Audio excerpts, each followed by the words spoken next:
Le problème de la nourriture, je reste dans le cadre de ce que j'appelle les topiques sensoriels, c'est que la nourriture, elle a des effets olfactifs. Et donc on ne peut pas séparer le fait de manger et le problème de l'odeur.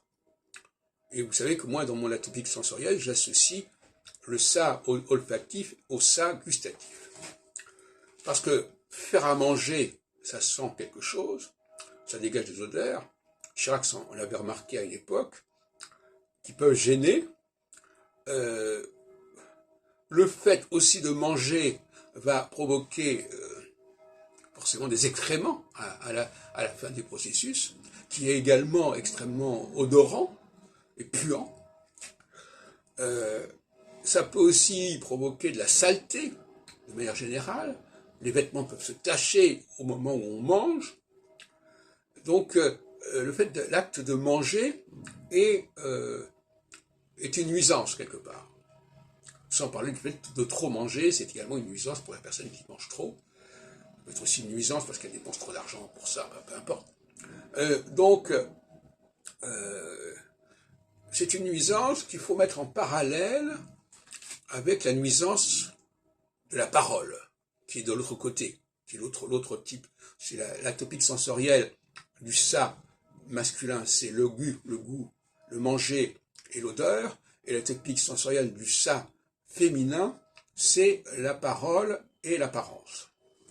Et dans ce cas-là, effectivement, le fait de parler beaucoup, de dire des choses qui viennent comme ça à l'esprit, peut être une considérable nuisance sociale qui perturbe l'ordre des choses, au téléphone par exemple, mais aussi des choses qu'on envoie à la figure des gens, etc. Et alors, je voudrais ajouter un autre point, c'est que probablement, quand il y a un ça qui est trop puissant, trop pesant, c'est pour moi ce qu'il y a une certaine pression quelque part en amont. C'est-à-dire que, mais c'est une hypothèse, mais le ça serait lié à une pression excessive dans le domaine concerné. Donc, par exemple, pression au niveau de l'alimentation, de l'appétit, du fonctionnement digestif, on ne sait pas.